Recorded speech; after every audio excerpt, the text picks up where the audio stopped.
left hand defense. Tama naman, akala ko mawawala na. When he slams it down. The screen. Alalo! Yeah! But Paulo Contreras goes all the way. Jaime throws it down with two hands. Don't run. Kailangan masukli ang Ito ng batak to end the quarter. Yes.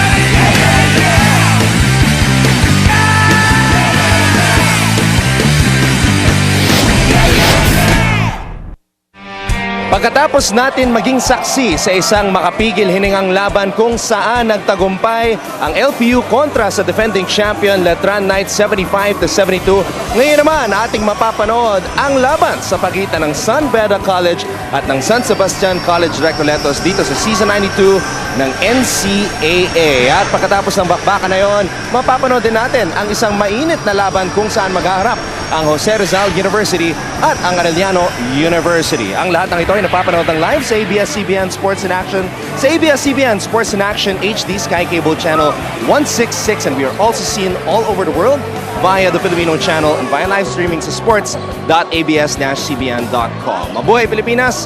Ako si Anton Rojas, joined once again by our resident analyst and strength and conditioning coach, Martin Antonio, Coach Hammer. Good afternoon, Anton. Magandang hapon, Pilipinas. Isang magandang laban na natunghayan natin kanina. Bakbakan hanggang sa dulo. Titignan natin ngayon kung ganun din ang ibibigay sa atin ng San Sebastian Stags at ng San Beda Red Lions. Well, going back a couple of years, Martin, alam naman natin na 3 beses nagharap sa finals, 3 straight years, 2009 to 2011.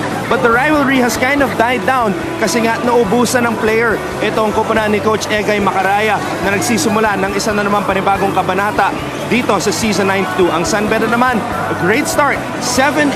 If they win today, they will match one of the best starts for San Beda, which was 8-0. Napakaganda nga ng inilalaro ngayon ng Red Lions at makikita natin sa team standings, Anton.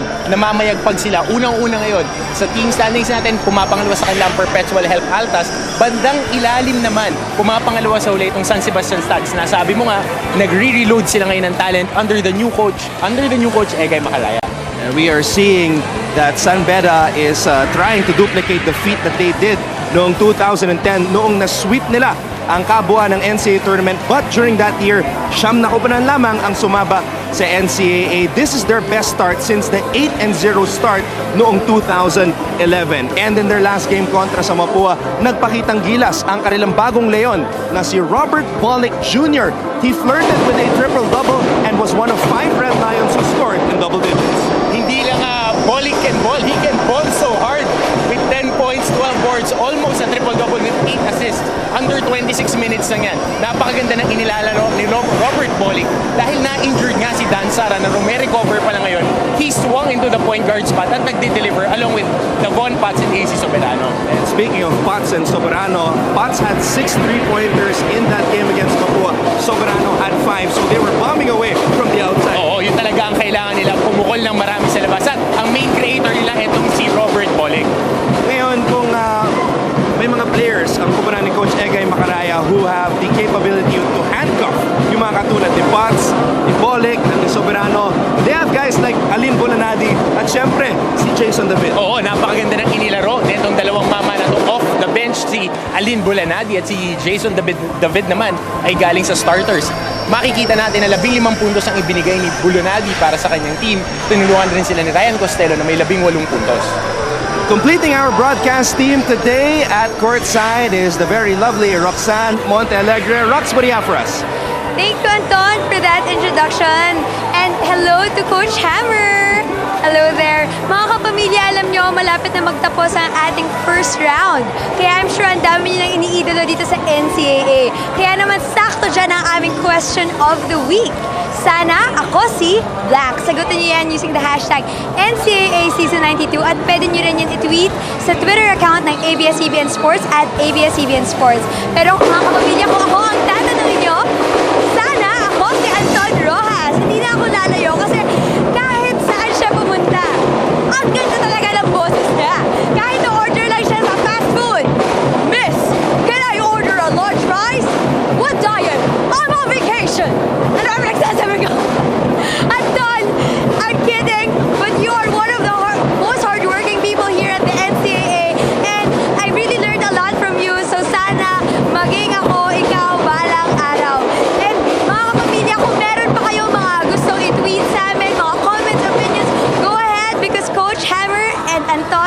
you ready to answer them? Anton? I don't know what to say, Rox. But, you're so sweet. Maraming salamat, Rox. Modulated daw kasi yung Umawi. boses mo eh. Pati pag-order ng french fries. Umawi na. Maraming salamat, Rox. You really are a very sweet girl. And we're waiting for your happy time today. Meron tayong bagong segment, di ba? Ngayon, may mga happy times kung paano nagpe-prepare ang teams. Alright, sa aming pagbabalik, we shall try to renew this rivalry sa pagitan ng San Beda at ng San Sebastian dito sa Season 92 ng NCAA sa Kulay, isang laban.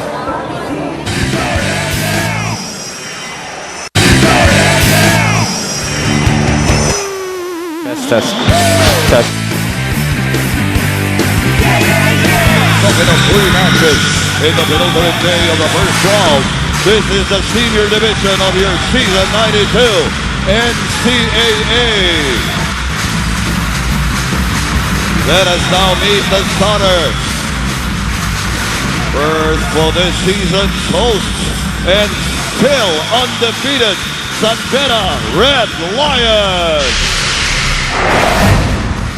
Point guard number 8, Robert Bullock. The off guard number 16, Devon Potts.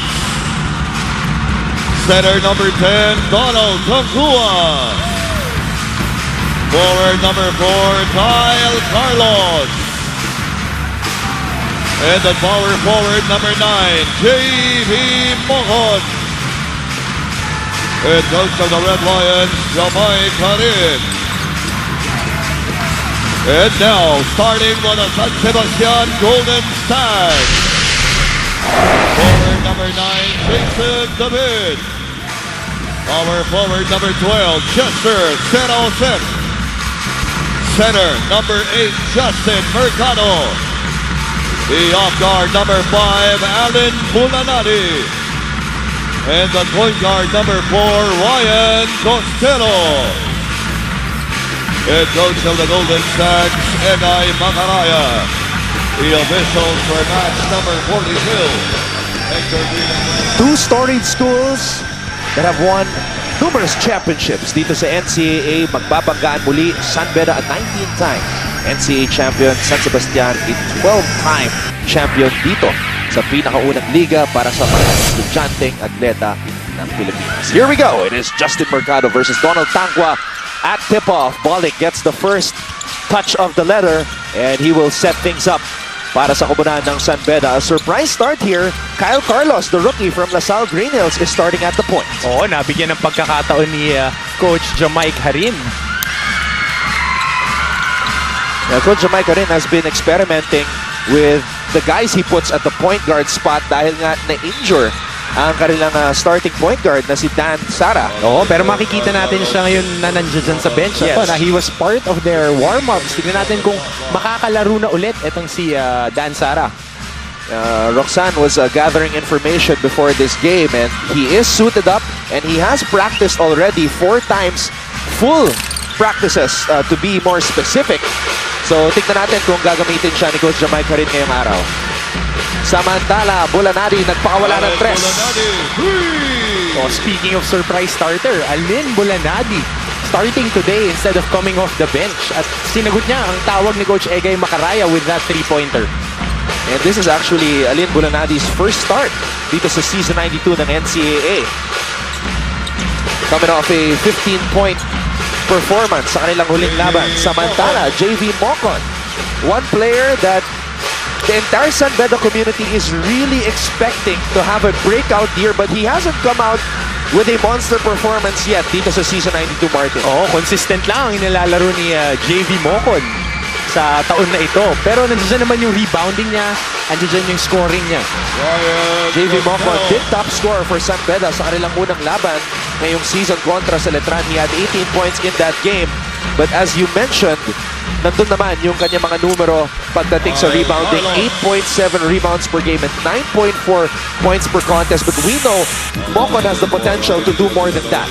Oo, at inaasahan din talaga siya na mag-step up dun sa malaking sapatos na iniwan ni Art de la Cruz from last year. A player in the mold of Arthur de la Cruz, J.V. Mocon. Big shoes to fill. Oo naman. Panahon pa lang ng mga Jenkins Messina, ganyan na yung nilalaro ng posisyon na yan para sa San Beda. Sinundan niya nila Yusuf Aljamal, Arjun Cordero, towards na yan. Sila Art de la Cruz na nga. Well, that's a great point, Martin. The power forward position has always been a very important and integral part of San Beda's championship years.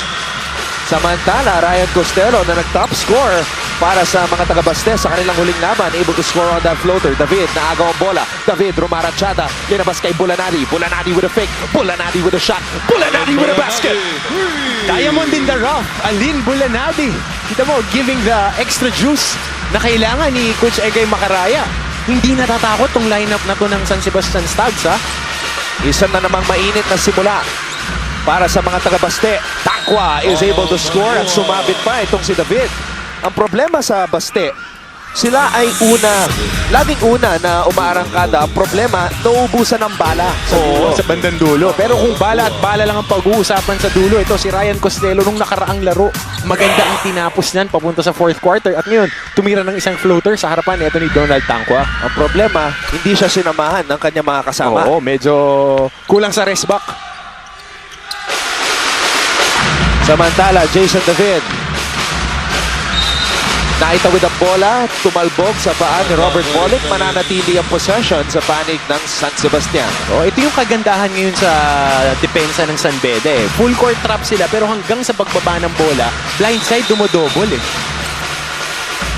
Costello had a free lane to shoot pero may moving pick na tinawag dito kay Justin Mercado. At last game, foul trouble din tong si Justin Mercado. Kailangan niya ni Coach Egay Macaraya dahil kakaunti lang at medyo mababaw ang rotation niya sa big men. Devon Potts showing us that he can also man the point, bring down the ball sa pagkakataon na iyon. Pero Jose called for the foul. Dun sa pump fake niya, napagat itong si Sarah Joseph.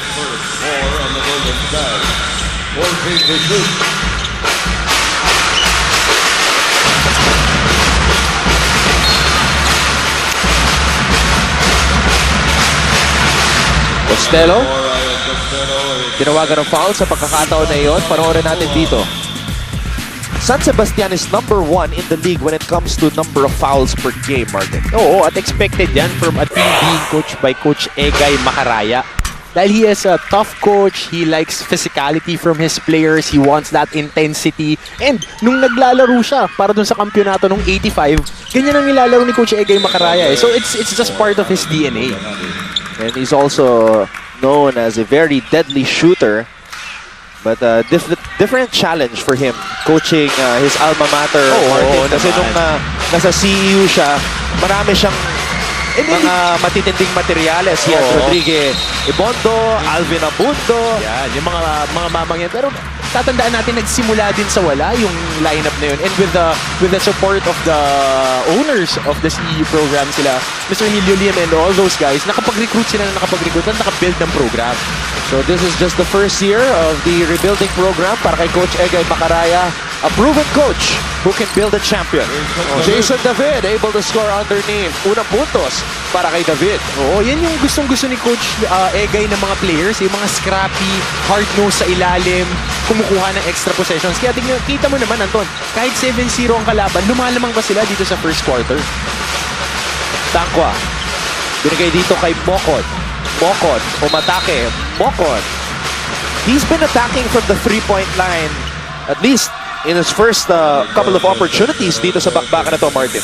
Kasi Anton, ang tinatakbo rin talaga ni Coach Jamaica rin is that dribble drive motion offense. Karamihan ng coaches natin ngayon, yan ang ginagamit dahil ang talent ng mga Pilipino mas perimeter-oriented. Kaya yung spread na yun, nakaka-atake sila ng mas maganda. JV Mokon, one-time collegiate champion, two-time juniors champion, and one-time juniors finals MVP. A lot of credentials for this young man. And he makes the first free throw. At ayan na po si Dan Sara back in uniform. Sinabi ni Roxanne na he has been practicing in full for 4 days already. Pero nakabalot pa rin yung kanyang left middle finger and left index finger. Oo, ang tawag sa amin yan, body taping, Anton, para masuportahan yung na-injure na parte ng daliri. Michael Calisan, meanwhile, who just checked in, got blocked by this guy, Davey Mocon, who passes it down low para kay Donald Tangwa. Unselfish play there by JV Mocon. Patira na, pero nakita niya kumulab sa kanya yung tao. Binaksak pa niya yung bola dito kay Donald Tangwa. JV Mocon is an underrated passer. He's number 7 in the league pagdating sa assist, averaging 3.3 assists per contest. Oo, yun ang maganda rin dahil meron kang power forward who looks to pass in the first option. Tignan natin to, napakagandang outlet pass ni Davon Pats. Touch pass ni Robert Bolick. Drop pass naman kay Donald Tangwa. 4 na tao ang nakahawak ng bola dun sa play na yun. 14-12 ang ating talaan pabor sa San Beda. Magbabalik po ang Season 92 ng NCAA. SBN Sports in Action. Today, we will not just witness a game between the San Beda Red Lions and the San Sebastian Stags, but it will be a great game because this is deeply rooted in history. Their school rivalry is something that we should all watch today because nangyari ito in 2009, 10, and 11 when both the teams were facing each other in the championship games. And in 2009, napigilan ng San Sebastian Stags ay San Beda Red Lions makuha ang pinapangarap nila na 4B. Pero nabawi rin ito ng 2010 and 11 ng San Beda Red Lions. Pero kahit maraming pagkakaiba ang dalawang teams na ito, iisa ang kanilang pinaniniwalaang susi para makamit ang panalo sa larong ito. It is for everybody to step up and go all out. Anton, Coach Hammer. Maraming salamat, Roxanne. Ang lalim ng pag-research mo. May mas malalim pa dun. Okay. Oo, nung panahon pa nila Jenkins Messina nga, nabanggit ko kanina, nila Romel Aducol, matindi na yung bakbakan niyang San Beda Red Lions at saka ng San Sebastian Stags. Mayroon pang magpinsan na naglalaro dyan, si Mark at si Jay Macapagal, na ang kwento pa dati, sila mismo ang nagbabantayan. This was in the 90s, mid-90s, Anton. Ilang beses ko na natanong ito sa'yo, Martin, pero... Ilang taon na ba talaga ako? Mahilig lang ako magbasa. Kasi lagi kong katabi si Coach Jude sa bench noon. Hindi kasi ako napapasok, nagkukwentuhan na lang kami. Every time we talk about history, we go a couple of years back, you go decades back. Oo, definitely deeper. Pero yung pinag-uusapan ni Roxanne, those were glory years para sa San Sebastian. Isa sa mga pinaka-kinakatakutan na kupunan. They had the Pinatubo Trio, Calvin Abueva, Ian Sancalang. They had Ronald Pascual, Pamboy Raimundo, Jonathan Semira. San Beda naman, they had Sudan Daniel, Garbo Lanete, Porgy Hermida, Dave Marcelo. Grabe, doon. Napakalakas ng team na yun. Nakakamiss yung mga glory days na yun. Miss ko na talaga yan, Anton. Nakatikim din ako ng kampiyonato dyan. 50-12 ang ating talaan. And this is the newest chapter sa banggaan ng San Sebastian. At ng San Beda, the jerseys don't change, just the names, but the memories of those rivalry years naalala pa rin ng mga manlalaro, ng mga fans, at syempre tayong mga nagko-cover ng mga laro. Oo, especially tayong mga lumalaki nung panahon na yon. Kalakasan ng NCAA, may mga Chris Calagio, may mga Romel Aducol, Brickstar Encarnacion, yan. Robert Bolick, coming off his best performance in a San Beda uniform sa kanilang huling laban. Flirted with a triple-double, 10 points, 12 rebounds, 8 assists, and I have to mention also na si Robert Bolick is also one of the top assist men dito sa NCAA, averaging 3.9 assists per contest. Tongko, umarangkada. Tongko puts it up. It doesn't drop. Tapi ka ng bola. Mercado hindi nakuha. JV Mocon says, let's set it up.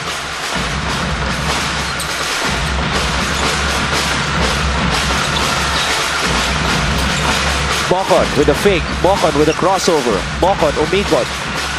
Ball is loose at naubusan ng oras sa mga bedista.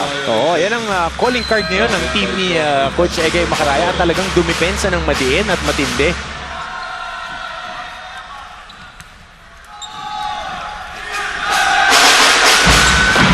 Full court pressure. 40 minutes of hell. Malababi night. Yan ang formula ni Coach Jamaica rin. Kalisaan, lumusot sa traffic, naitawid ang bola, binigay dito kay Ian Valdez. Kalisaan with his new weapon, the three-point shot. Speaking of new weapons, Michael Calisan extending his range. Mula pa sa rekto yung three-pointer na yan. At galing sa bench, nag-ambag itong si Michael Calisan. Presbitero, kapusan tira. Valdez looking for a teammate. Binigay sa kanilang kapitan na si Jeric Fabian. Fabian, dinabas ang bola. Capobres. Dinadepensahan ni Presbitero. Capobres over Takwa. Kapos. Baichong, natapik ang bola. Pero mananatili ang bola sa kanilang kubunan. Walang katakot-takot talaga tong mga players ng San Sebastian College. Kahit magmintis, talagang dumidiin lang sila. Wala silang pakialam kahit gaano kalaki yung mga tao ng San Beda sa ilalim. Kalisaan na naman. Not that time. Capobres with the offensive board. Capobres nahirapan sa depensa na pinakita ni Donald Tangwa. Go Baste! Go Baste! Go Baste! Sigaw ni Aveng. Hirit naman ni Ryan. Battle of Menjola. Let's go Stags. Oo, yan yung mga estudyante natin na talagang ever since nanonood. Donald Tangwa meron ng 7 na puntos dito sa laban na to. Oh, strong start tong si Donald Tangwa. Valdez. Baichong. Kalisaan with a fake. Kalisaan with a drive. Soberano. Naagaw na ni Valdez ang bola pero may tinawag na foul dito. It's a foul on... It's on Soberano. Soberano. Natapik nga ni Valdez ang bola and he tried to ward off dahil dumating si Kalisaan. Kenneth Alas, very early start for him in this game. Oo, binibigyan ng pagkakataon. Itong bagong Alas sa NCAA. Nagtutuloy dun sa mga kuya niya. Bagong Alas pero nasa Lions din. Oo. It's our game. Ika nga ni Coach Jamaica rin. Dahil very athletic tong batang to. He has proven himself in the juniors ranks. Kalisan, blocked by Takwa. Takwa gives it back to Raj Tongko. Takwa wants to post up against Baichong but decides to kick it out. Presbitero, binigay kay AC. Soberano for 3. No, RK Ilagan, the leading scorer of San Sebastian. Romara Chada. Ilagan, binigay dito kay Baichong. Baichong with a fake. Ilagan for 3. RK Ilagan. Lahat ng binubunot ni Coach Egay Macaraya sa bench talagang nagdi-deliver ngayon, ha? Nagpakilala agad. Ito, RK Ilagan, their Spitfire rookie guard. 7 straight losses for San Sebastian, but their last 3 games, they were within striking distance. Even led for parts of those games. Sa dulo. Ito, tingnan natin. Ang ganda ng pasa niya. Pump fake. Kick out pass. RK Ilagan. Bang! 3-pointer. San Sebastian making things interesting dito sa ating first quarter, but San Beda still up by 1. Now I mentioned the shooting of 2 players before this game. Devon Potts 6 out of 12 from beyond the arc sa kanilang huling laban kontra sa Mapua. 5 out of 11 naman para kay AC Soberano. AC Soberano, we're expecting na talagang designated hitter yan. Kung baga sa baseball, pagka pinasok yan, naghahanap agad ng home run. Ayan, 5 out of 11 sa 3-pointers. Pero napag-usapan nga natin nun, off wax, Devon Potts has been shooting the lights out. We were expecting him to be a very athletic player but not as good a shooter. Pero ngayon, putting money in the bank. I'll tell you what, before that 6 out of 12 performance from beyond the arc by Devon, he had only made 13 threes prior to that last game. And yung medium range jumper niya has been a solid weapon eh. Yung mga one dribble pull up of the create, of the bounce. Talagang maganda ang inilalaro ni Devon Potts. At kita mo naman gano'n siya humustle. Kumbaga, Marks, meron pa siyang tinatago. Oo, may Meron pa magic siyang bullet tinatago. Pero ito wala nang tago-tago. RK Ilagan. Talagang bumibigay ng mga haymakers galing sa labas. RK Ilagan, number 10 in the league sa puntong ito. Pagdating sa scoring, averaging 14.1 points per game. Takwa, inaatrasan si Baichong. May foul na tinawag. Dead ball muna. Oh, pero ito tingnan mo, Anton, ha? Ito yung play kanina. Yung pump fake, one dribble. Baichong, ang ganda ng kick-out pass. RK Ilagan, hindi naman pinahiya ang kanyang big man. At ito, isa pang play. Off the pass ni Fabian. Libreng-libe. RK Ilagan. RK Ilagan, ang kanyang idol, si Stephen Curry. He's also one of the popular Tondo boys na naglalaro dito sa NCAA. Marami na sila na naglalaro ngayon, ha? Ian Alban, ito, si RK Ilagan, 2 out of 2 sa 3-pointers. Off the bench para kay Coach Egay Macaraya. He's representing Barrio Fugoso sa Tondo, Manila. Baichong. Umatake. Baichong, nakita si Ilagan.